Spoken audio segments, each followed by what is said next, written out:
No Livre Notícia de hoje a gente vai conversar com o enorme deputado Guilherme da Cunha. Tudo bem, Guilherme? Bem-vindo ao Livre Notícia. Muito obrigado, mano. Prazer conversar com a turma aí que acompanha o Livre Notícia. É bom demais conversar com quem é liberal por inteiro. Então, se você quer ver essa conversa, já deixa o seu like, se inscreve no canal e ativa o sininho para não perder as notificações, porque de segunda a sexta a gente traz para você os principais destaques do dia para quem defende a liberdade por inteiro.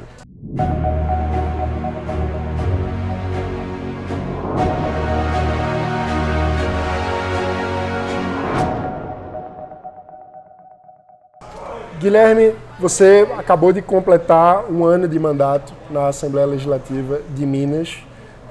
Conta um pouco como tem sido essa missão de defender a liberdade por inteiro na Assembleia. E você também é vice-líder do governo Zema, que tem feito um trabalho muito importante de reestruturação das finanças do Estado. Então eu queria que você desse um resumo das principais lições dessa missão tão importante que você vem desempenhando. Mano, nesse um ano eu posso dizer que é um trabalho, uma missão aí que a gente tem como parlamentar de representar não só, né, as ideias ali do governo Zema, que está buscando uma recuperação, uma retomada do crescimento do Estado, sanear as finanças públicas, trazer equilíbrio fiscal para Minas Gerais e que está tendo ótimos resultados nessa área, mas sendo um parlamentar da bancada da liberdade, também um esforço diário constante de defender a liberdade por inteiro, ainda em pautas que não afetem o governo. E tem sido um privilégio poder fazer isso, poder representar esse desejo de liberdade da população, poder atuar pela liberdade da população e fazer um trabalho que sim faz diferença. Então, nesse um ano, dá para dizer que o trabalho da liberdade por inteiro tem sido feito majoritariamente na Comissão de Constituição e Justiça. Eu sou um dos titulares da comissão e por lá passam todos os projetos, né, que vão à votação na Assembleia. Ela tem a prerrogativa de encerrar a tramitação de um projeto que é rejeitado e é a trincheira na qual a gente defende essa visão da liberdade, o respeito às decisões do indivíduo. Por lá vão passar os pacotes de ajuste fiscal do governo? Também. Mas por lá também passam pautas que levam, por exemplo, à não discriminação na doação de sangue por pessoas homoafetivas, pautas que tratam de liberdade de empreender, liberdade para as pessoas trabalharem e também projetos que tratam até sobre combate à corrupção, sob um viés liberal, sob uma ótica de estímulos. O que é possível fazer? Bem, atuar como zagueiro e tentar barrar aquilo que atenta contra as liberdades do cidadão e, eventualmente, atuar ali reformando o texto de projetos que são bons, que preservam a liberdade, que ampliam a liberdade, mas que a redação original poderia ter algum problema, alguma inconstitucionalidade. Foram vários projetos já analisados, mais de 400 projetos, em verdade, e o resultado, creio, tem sido muito positivo. Perco várias vezes, mas a gente consegue boas vitórias, a gente consegue boas defesas da liberdade por inteiro na Assembleia. Fábio fez um discurso recentemente no contexto das reformas lá no Rio Grande do Sul, falando que não existe derrota definitiva, como também não tem vitória definitiva, que o importante é a gente deixar a defesa para a posteridade, que a nossa derrota hoje pode ser o prefácio da vitória de amanhã. Né? Não tenho dúvida disso. É até curioso, a razão pela qual, né, entrei para a política, comecei a participar, vem muito de ter observado de perto o trabalho de uma pessoa que admiro muitíssimo, que é o vereador Matheus Simões, em Belo Horizonte, que, bem, lá na Câmara de BH ele perde quase todas, perde muito mais do que ganha. Mas a gente vê que é possível fazer um trabalho sério, um trabalho honesto, um trabalho técnico. Isso me inspirou a participar também. Eu espero que com a defesa da liberdade, que o Fábio fez nas reformas lá no Rio Grande do Sul, com a defesa da liberdade, que a Laura também, colega minha de bancada da liberdade em Minas Gerais, que a gente faz na Assembleia de Minas, a gente inspire mais liberais a participar, a gente inspire também mais pessoas a acompanharem de perto o que acontece na Assembleia, acompanharem de perto a política. Guilherme, uma das liberdades que é fundamental na democracia liberal é a liberdade de expressão. E você tem feito um trabalho muito importante na defesa da liberdade de expressão. No início do seu mandato, houve um problema relacionado a blocos de carnaval. Recentemente você escreveu artigos muito importantes em defesa da liberdade de expressão. Eu queria que você falasse um pouco mais sobre isso. Nos índices de liberdade de expressão e de imprensa, o Brasil sempre aparece muito mal classificado. E quando você fala com as pessoas, em geral, todo mundo diz que defende a liberdade de expressão. Mas, ao mesmo tempo, a gente tem esse cenário. Mano, a palavra-chave é o mas, né? As pessoas dizem que defendem a liberdade de expressão, mas não pode ofender ninguém. Bem, aí não é uma liberdade, um direito à liberdade de expressão, é a liberdade de se expressar de forma politicamente correta.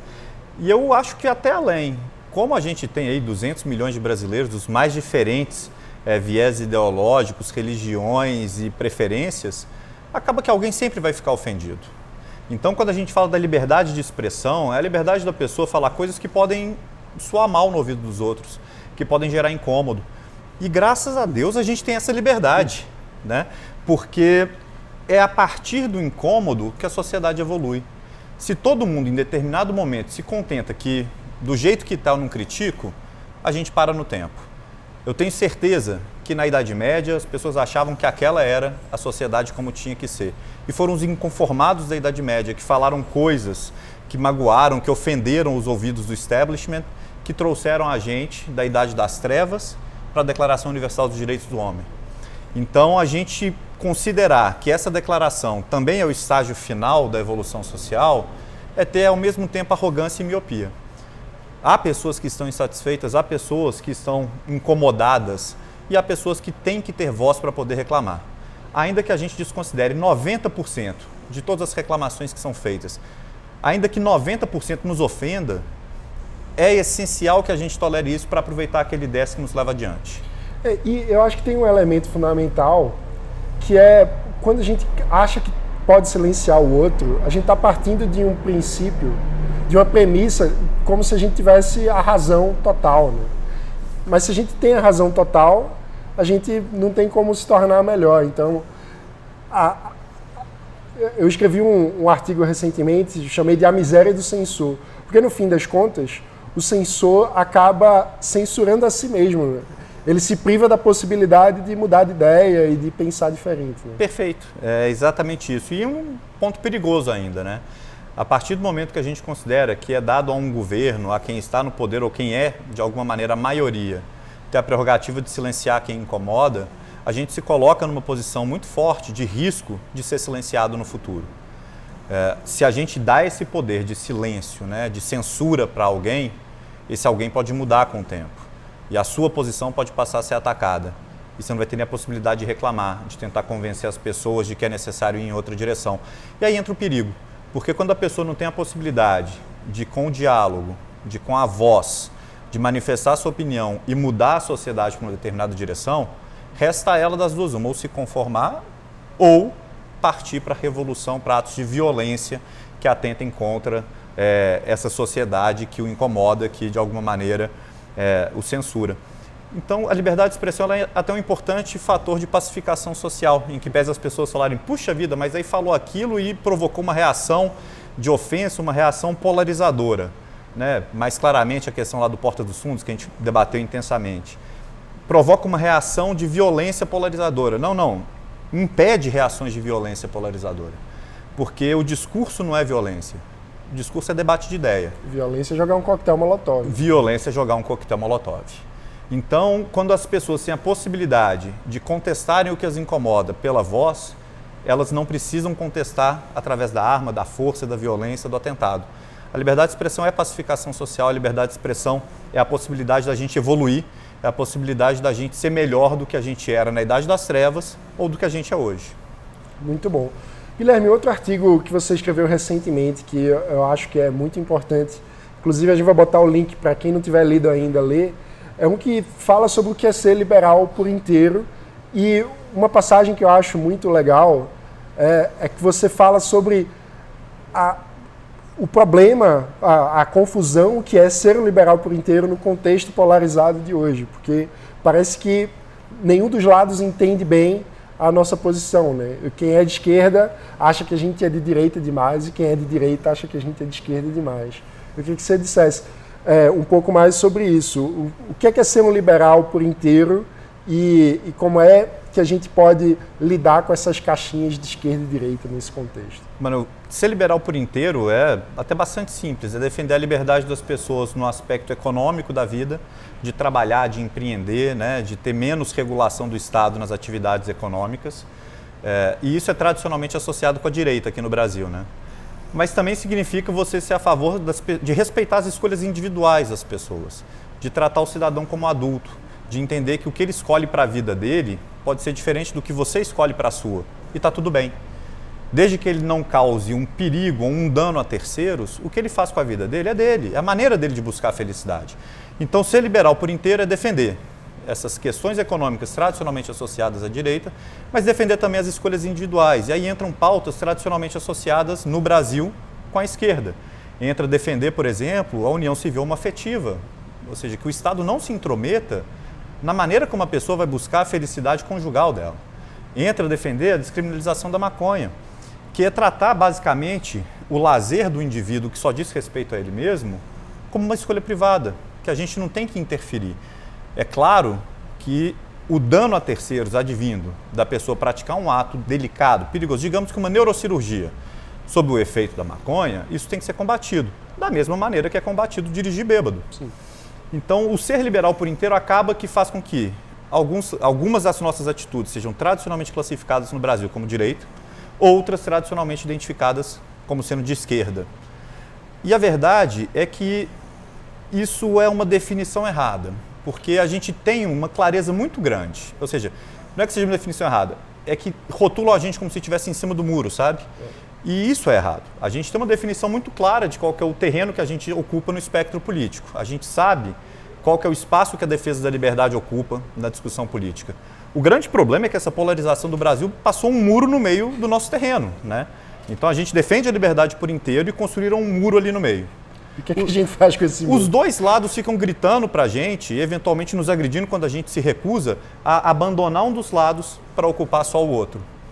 E não reconhecem, talvez não percebem a importância que é ter gente dos dois lados. Ter gente que dialoga com os dois lados. Porque se toda a população brasileira fica de um lado ou do outro, com o muro no meio, acaba o debate, acaba o diálogo.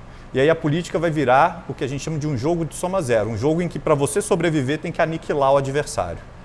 E sinceramente, a nossa sociedade não evolui dessa maneira, e além da sociedade não evoluir, há famílias que estão dos dois lados. É surreal quando você força, né, que todo mundo se define em um dos lados e tem que aniquilar o outro. Nossas relações humanas são muito mais complexas do que as relações políticas. E aí, como liberal por inteiro, né, ocupando e dialogando com os dois lados, a gente pode, de alguma maneira, ajudar a superar essa polarização. E aí que eu acho talvez a nossa maior importância política, como a gente pode ter maior impacto político. Né? Quando a gente se identifica liberal na pauta econômica, a gente consegue dialogar muito mais fácil com quem está à direita desse muro. Quando a gente abraça demandas de liberdade individual, a gente dialoga muito facilmente com quem está à esquerda desse muro. E quando a gente consegue trazer diálogo para os dois lados, a gente consegue buscar soluções que sejam de consenso para o país. Soluções que vão além da aniquilação do outro lado e que incluem a convivência, a tolerância, que incluem a construção de uma sociedade que não está prestes a se romper ou que está rompida, mas uma sociedade que está a fim de caminhar junto para fazer um futuro muito melhor. Eu tenho muito orgulho de ser liberal por inteiro. Eu tenho a firme determinação de não abandonar nenhum pedaço desse terreno, de não subir no muro, mas também de não passar para nenhum dos lados dele. Eu faço questão de ocupar todo esse campo político e de conversar com os dois lados. E tenho a certeza que é dessa maneira que a gente mais pode contribuir para que a polarização, que hoje está agressiva, ainda que fique polarizado, pelo menos vire uma polarização que conversa, que dialoga e que substitui a aniquilação pela construção de um projeto. Muito bom, Guilherme. Falando em construção de projeto, um dos outros problemas do Brasil é a distância que a política muitas vezes adquire em relação à sociedade, o que gera uma sensação, uma crise de representatividade. Né? O cidadão não se sente tão representado nos espaços institucionais. E eu acho que uma das inovações importantes que seu mandato faz também é com o projeto Liberta Minas, junto com o Thiago Mitrô. Eu queria que você explicasse mais o que é esse projeto. Poxa, muito bacana. O projeto ele atua em várias frentes, mas antes de tudo é uma parceria entre o deputado federal Thiago Mitrô, do Partido Novo, colega meu lá de Minas, um grande amigo, inclusive. Também associado da também Bancada associado à Bancada da Liberdade, ao Livres. E o meu mandato, né? A gente tenta construir várias ações conjuntas e dessas que aproximam a política do cidadão, o maior destaque eu daria para duas. Uma delas é o programa de embaixadores. A gente tem uma série de pessoas que são voluntárias dos nossos mandatos espalhados por diversas cidades de Minas Gerais. Hoje são 58 voluntários em 49 cidades. E são pessoas que estão vivendo o problema lá na ponta, junto com a população. É uma pessoa que, quando vai falar de algo que está acontecendo no município, fala com propriedade porque está vivendo aquilo ali. E a gente se alimenta dessas informações para ter um raio-x das demandas, das necessidades de Minas Gerais e para buscar soluções conjuntas. Soluções que a gente não quer criar magicamente no nosso gabinete, mas solução que a gente vai também dialogar com quem está lá. Fala assim, cara, você que está vivendo esse problema há muito mais tempo do que eu sequer tenho conhecimento dele, você já pensou em como solucionar? Você já tem uma alternativa? Você já tem alguma sugestão? E a gente, construindo esse diálogo com quem está lá na ponta, a gente tenta buscar soluções melhores para Minas Gerais.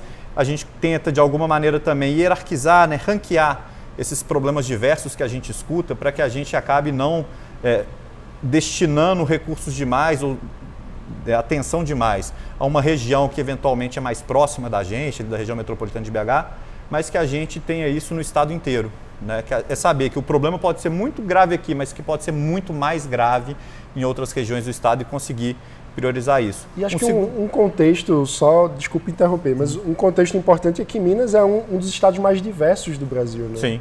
Tem um número de municípios enorme e o pessoal até brinca, o pessoal que faz pesquisa de opinião pública, que quando você não tem orçamento para fazer em vários lugares do Brasil, faça em Minas, porque em Minas você tem sul, tudo. Nordeste, centro-oeste, sudeste, tudo ali no estado. Né? Então... Faltou uma floresta para a gente ter o norte também, mas a gente tem grandes rios, talvez ajude nesse sentido. Minas são muitas, é uma frase clássica, né? E são 853 municípios, é o estado com mais municípios da federação. A gente, em 49 deles, ainda mal está arranhando a superfície. Mas já dá para a gente ter uma amostra de diversas regiões, porque esses 49 estão espalhados em todas as regiões. Mas o segundo ponto do Liberta Minas que eu acho muito bacana também, que é da aproximação da política do cidadão, que é da gente conseguir atender o que é, ouvir pelo menos o que é a demanda de quem está lá na ponta, é o programa, é o edital de projetos para destinação de emendas parlamentares, que a gente construiu em parceria. Qual que é a ideia? Primeiro de tudo é ter humildade, é saber que dos nossos gabinetes a gente não tem como despejar dinheiro em soluções mágicas que a gente vai distribuir aleatoriamente pelo Estado. É, acima de tudo e antes de tudo, ouvir primeiro quem está na ponta e falar, cara, do que você precisa? Qual que é o problema prioritário da sua região? O que você quer combater? E aí a gente convocou então todos os 853 municípios e diversas organizações sociais do Estado para apresentarem projetos indicando que problemas que eles queriam resolver, com que técnica, quanto custa e quantas pessoas vão ter sua vida melhorada com isso. Dentro das áreas de educação básica, saneamento básico, geração de emprego e renda, saúde e... Poxa, me falhou a terceira, que feio, né? A quinta, perdão. Bem, eram 5 áreas. A gente convocou as pessoas para apresentar esses projetos. Recebemos 1.973 projetos ao todo. Aí, segurança pública. Recebemos 1.973 projetos vindo de 357 municípios diferentes.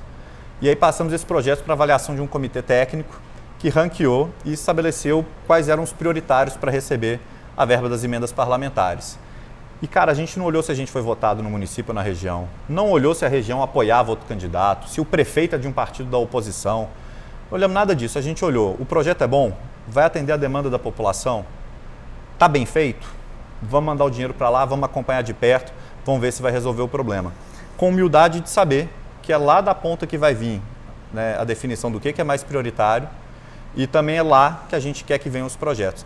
É basicamente uma tentativa da gente permitir que o gestor da ponta ele consiga recursos olhando para os problemas da sua cidade, ao invés de olhando para Brasília ou para a Assembleia de Minas. E que ele troque, de alguma maneira, o pires na mão pelo projeto no papel. Eu costumo brincar, né, e aqui parafraseando, talvez uma das maiores frasistas que o Brasil já teve, Dilma Rousseff, que até quem perder vai ganhar.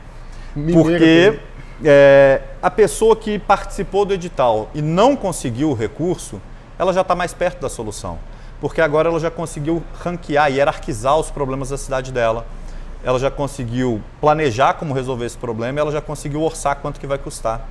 Certamente está mais perto de resolver o problema do que estava antes. Em muitos municípios brasileiros há um problema de capacidade técnica para construção de projetos. Sim. E essa é até uma maneira da gente estimular que mais municípios tenham gestores com capacidade técnica.